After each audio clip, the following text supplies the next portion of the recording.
Textos clásicos. El gigante egoísta.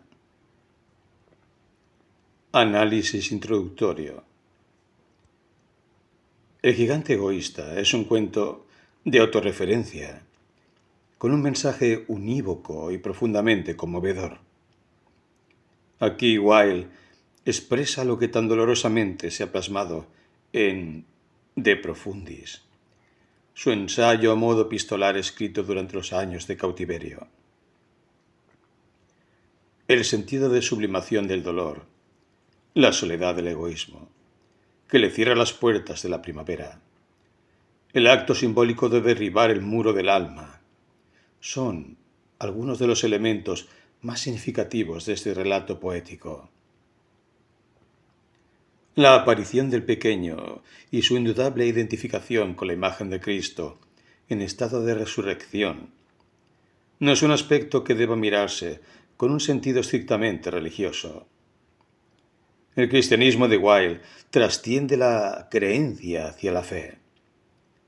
Cristo es el verdadero romántico, dice en De Profundis, el verdadero poeta.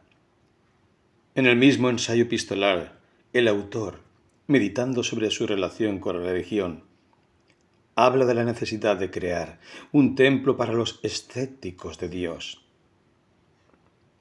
Ni agnósticos, ni aquellos que adhieran a otras religiones, deben ver en esta imagen última del relato una actitud de adoctrinamiento cristiano. La esencia de estar en la resurrección por la inocencia del niño, sabiduría del sabio de aquel que conoce las heridas de amor y como tal las asume. Pero esta es solo una interpretación de la multiplicidad de signos que el escrito deja a modo de una imagen revolviéndose en la profundidad más que en la planicie del espejo. Wilde no escribe para niños, escribe absolutamente.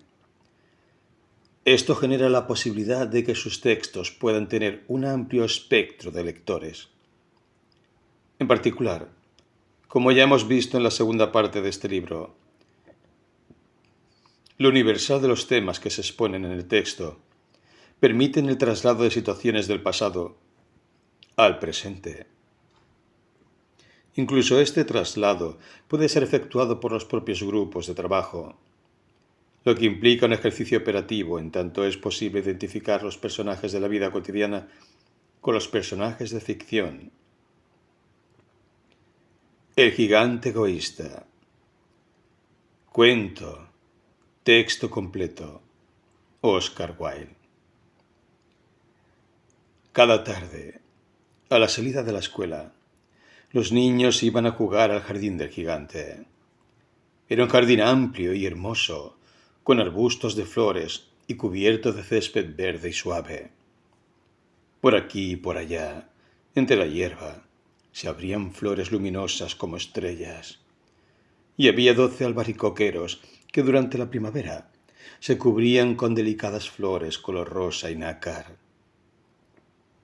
Y al llegar el otoño se cargaban de ricos frutos aterciopelados. Los pájaros se demoraban en el ramaje de los árboles y cantaban con tanta dulzura que los niños dejaban de jugar para escuchar sus trinos. ¡Qué felices somos aquí!, se decían unos a otros.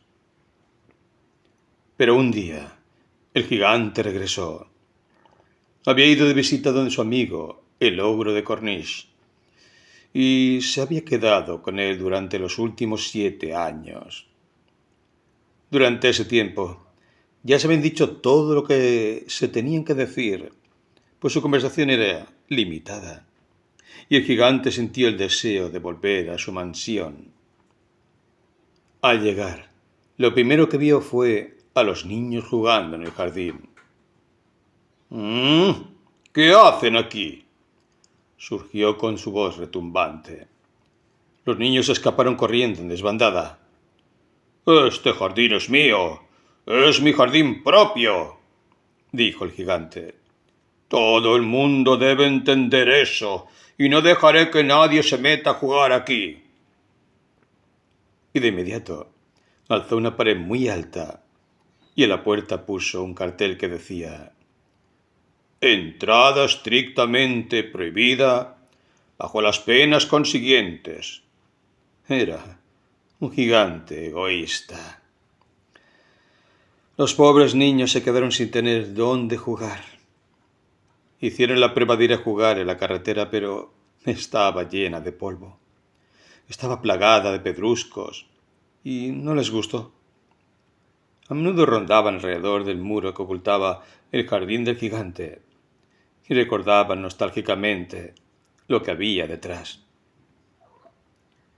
¡Qué dichosos éramos allí!, se decían unos a otros.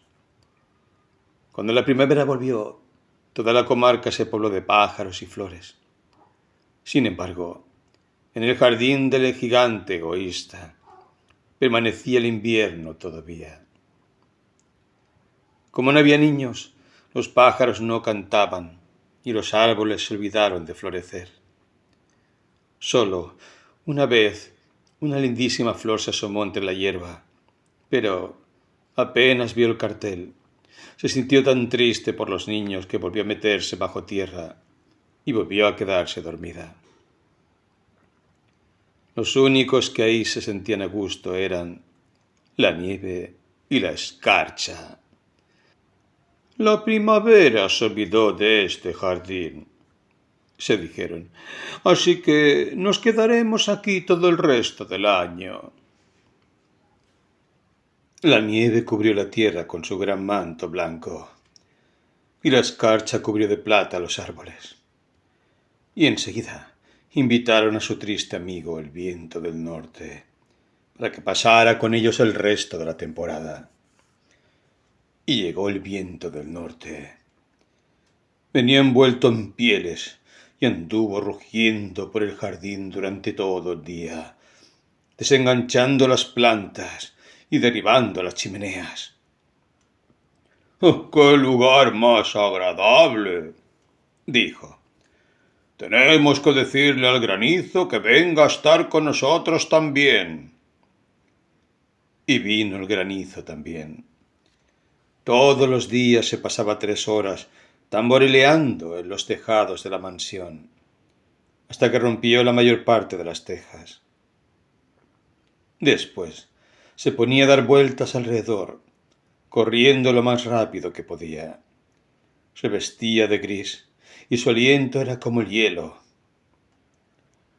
No entiendo por qué la primavera se demora tanto en llegar aquí, decía el gigante egoísta, cuando se asomaba a la ventana y veía su jardín cubierto de gris y blanco. Espero que pronto cambie el tiempo. Pero la primavera no llegó nunca, ni tampoco el verano. El otoño dio frutos dorados en todos los jardines, pero el jardín del gigante no le dio ninguno. Es un gigante demasiado egoísta, decían los frutales. De esta manera, el jardín del gigante quedó para siempre sumido en el invierno, y el viento del norte, y el granizo, y la escarcha, y la nieve bailoteaban lúgubremente entre los árboles. Una mañana, el gigante estaba en la cama todavía cuando oyó que una música muy hermosa llegaba desde afuera. Sonaba tan dulce en sus oídos que pensó que tenía que ser el rey de los elfos que pasaba por allí. En realidad, era solo un jilguero que estaba cantando frente a su ventana. Pero hacía tanto tiempo que el gigante no escuchaba cantar ni un pájaro en su jardín, que le pareció escuchar la música más bella del mundo. Entonces, el granizo detuvo su danza, y el viento del norte dejó de rugir, y un perfume delicioso penetró por entre las persianas abiertas. ¡Uf! ¡Qué bueno! Parece que al fin llegó la primavera, dijo el gigante, y saltó de la cama para correr a la ventana. ¿Y qué es lo que vio? Ante sus ojos había un espectáculo maravilloso. A través de una brecha del muro habían entrado los niños y se habían trepado a los árboles. En cada árbol había un niño, y los árboles estaban tan felices de tenerlos nuevamente con ellos, que se habían cubierto de flores y balanceaban suavemente sus ramas sobre sus cabecitas infantiles. Los pájaros revoloteaban cantando alrededor de ellos, y los pequeños reían. Era realmente un espectáculo muy bello. Solo, en un rincón, el invierno reinaba. Era el rincón más apartado del jardín, y en él se encontraba un niñito, pero era tan pequeñín que no lograba alcanzar a las ramas del árbol. Y el niño daba vueltas alrededor del viejo tronco, llorando amargamente. El pobre árbol estaba todavía completamente cubierto de escarcha y nieve, y el viento del norte soplaba y rugía sobre él, sacudiéndole las ramas que parecían a punto de quebrarse. Sube a mí, niñito, decía el árbol, inclinando sus ramas todo lo que podía. Pero el niño era demasiado pequeño. El gigante sintió que el corazón se le derretía. ¡Cuán egoísta has sido!, exclamó. Ahora sé por qué la primavera no quería venir hasta aquí. Subiré a ese pobre niño al árbol y después voy a botar el muro. Desde hoy mi jardín será para siempre un lugar de juegos para los niños. Estaba de veras arrepentido por lo que había hecho. Bajó entonces la escalera. Abrió cautelosamente la puerta de la casa y entró en el jardín. Pero en cuanto lo vieron los niños, se aterrorizaron, salieron a escape y el jardín quedó en invierno otra vez. Solo aquel pequeñín del rincón más alejado no escapó, porque tenía los ojos tan llenos de lágrimas que no vio venir al gigante. Entonces, el gigante se le acercó por detrás, lo tomó gentilmente entre sus manos y lo subió al árbol. Y el árbol floreció de repente, y los pájaros vinieron a cantar en sus ramas, y el niño abrazó el cuello del gigante y lo besó. Y los otros niños, cuando vieron que el gigante ya no era malo, volvieron corriendo alegremente. Con ellos, la primavera regresó al jardín. Desde ahora el jardín será para ustedes, hijos míos, dijo el gigante, y tomando un hacha enorme, echó abajo el muro. Al mediodía, cuando la gente se dirigía al mercado, todos pudieron ver al gigante jugando con los niños en el jardín más hermoso que habían visto jamás. Estuvieron allí jugando todo el día, y al llegar la noche, los niños fueron a despedirse del gigante. Pero, ¿dónde está el más pequeñito?, preguntó el gigante. Ese niño que subió el árbol del rincón. El gigante lo quería más que a los otros, porque el pequeño le había dado un beso. No lo sabemos, respondieron los niños. Se marchó solito. Díganle que vuelva mañana, dijo el gigante. Pero los niños contestaron que no sabían dónde vivía y que nunca lo habían visto antes. Y el gigante se quedó muy triste. Todas las tardes, al salir de la escuela, los niños iban a jugar con el gigante, pero al más chiquito, a ese que el gigante más quería, no lo volvieron a ver nunca más. El gigante era muy bueno con todos los niños, pero echaba de menos a su primer amiguito y muy a menudo se acordaba de él. «¿Cómo me gustaría volverlo a ver?», repetía. Fueron pasando los años y el gigante se puso viejo y sus fuerzas se debilitaron. Ya no podía jugar, pero sentado en un enorme sillón, miraba jugar a los niños y admiraba su jardín. «Tengo muchas flores hermosas», se decía, «pero los niños son las flores más hermosas de todas».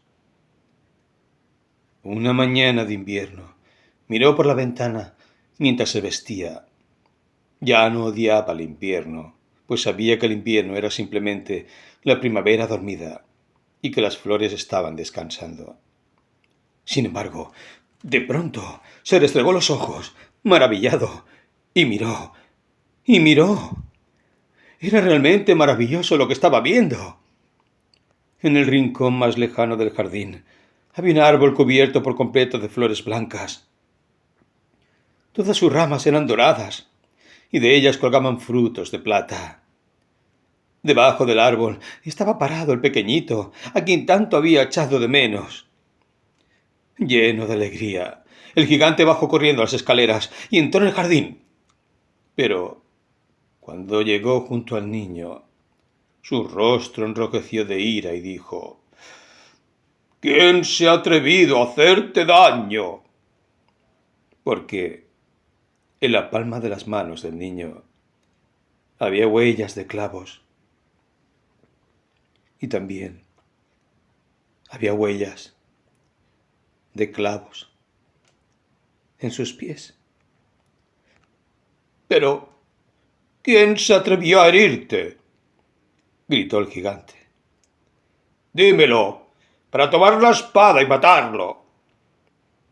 «No», respondió el niño. «Estas son las heridas del amor». «¿Quién eres tú, mi pequeño niñito?», preguntó el gigante. Y un extraño temor lo invadió, y cayó de rodillas ante el pequeño. Entonces el niño sonrió al gigante y le dijo: «Una vez tú me dejaste jugar en tu jardín. Hoy jugarás conmigo en el jardín mío, que es el paraíso». Y cuando los niños llegaron esa tarde, encontraron al gigante muerto debajo del árbol. Parecía dormir y estaba entero cubierto de flores blancas. Textos modernos. Alejandro Cifra. Qué triste está la casa de este cuento. La nostalgia impregna la atmósfera del autor. El animismo es uno de los aspectos más concluyentes, un animismo de profundo arraigo en el pensamiento adulto. Como veremos en el poema, el desplazamiento antropomórfico que suele darse en el pensamiento infantil sucede aquí en la cesión que se le hace a la casa de sentimientos de vejez y soledad, específicamente adultos. La síntesis del adulto e infantil se expresa en este poema cediendo al pensamiento animista propio del niño experiencias legítimamente adultas. En este texto poético se expresa a través de imágenes muy claras el sentimiento de fuga que se nos presenta ante los cambios corporales, ese extrañamiento del ser dentro de un cuerpo inmanejable que nos sorprende con su fluir, desintegrando nuestra identidad. «¿No me conoces?», la escalera le pregunta a la casa. Esta última se siente envejecida como el cuerpo humano que declina. Su falta de familiaridad con sus sensaciones la asusta. Se ve lejos de su centro, que es precisamente aquel hombre que la habita, quien la protege, protegiéndose en ella. Se vive a sí misma como un resto. Y en las últimas estrofas, como leeremos, el autor resume finalmente el sentido superior de la ensoñación, superando el dolor con el dolor mismo, lanzándolo a su estado de plenificación, el llanto. No en vano decía el gran poeta español León Felipe: y un hombre sin llanto será una bolsa vacía. El llanto como estado de reunificación, pausa dulce del sufrimiento, abarcándose entero. El llanto tiene un sentido de redención. El desplazamiento animista del mismo en el tiempo es la lluvia, la gran tormenta que define la resurrección. El diluvio que expresa la necesidad de un nuevo mundo. El mensaje está en cada tramo del poema. La búsqueda de la identidad perdida.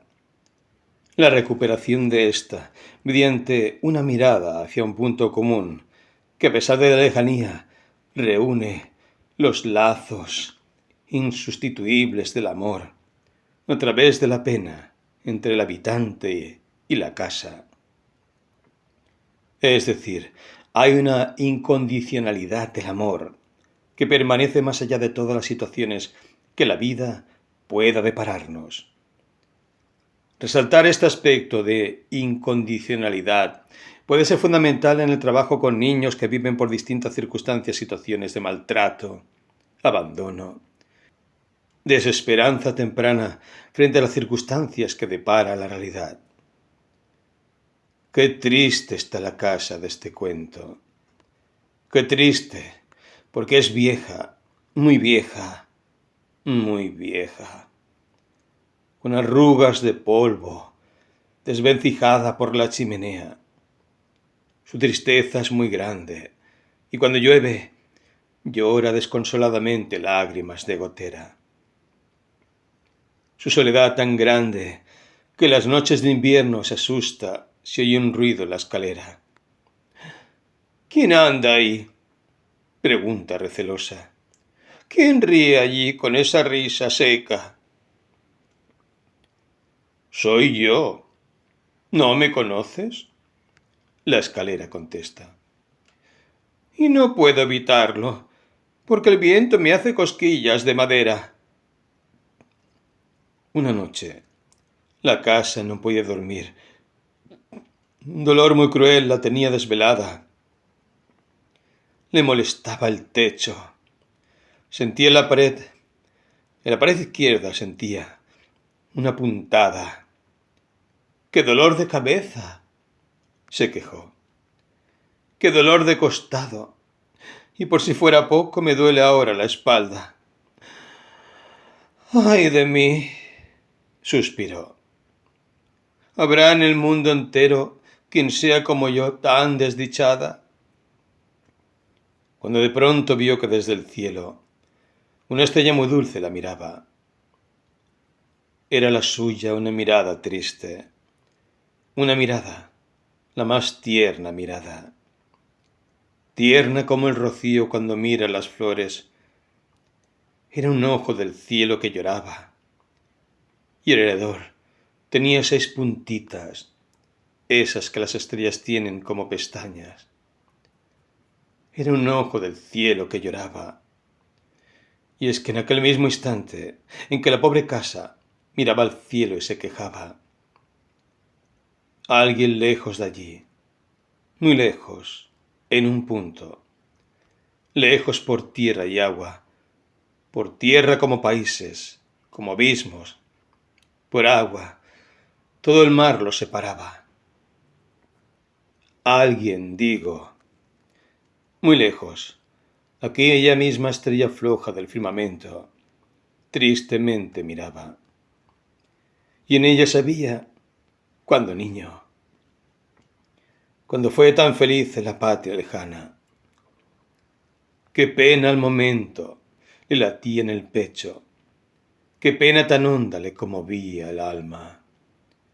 Al pensar en la casa, lo sola que estaría, sumida en el silencio y en la noche apagada, y sus viejas paredes veía desmoronarse, y la abierta sonrisa de su puerta cerrada. Y siente como un gusto de sal que desde adentro le sube por el pecho, y sus mejillas queman dos ríos pequeños y hondos, los del llanto con que apagan los ojos la sed de la tristeza, que es un llanto muy raro, tan triste como dulce, tan dulce como amargo, el mismo que esa noche parpadeaba la estrella, porque en ella la casa y el ausente, cruzando sus miradas, reflejaban su pena. Para terminar, queremos dejar un pensamiento que de algún modo define toda esta larga y dura trayectoria hacia la búsqueda de un cambio de sistema desde las bases de la estructura social. El ideal no es la negación de la realidad, sino por el contrario, el conocimiento esencial de las raíces que la determinan. En su cruzada titánica, el ideal abraza su urdimbre, la despedaza en su pensamiento para volver a crearla desde un nuevo paradigma hacia otros mundos posibles.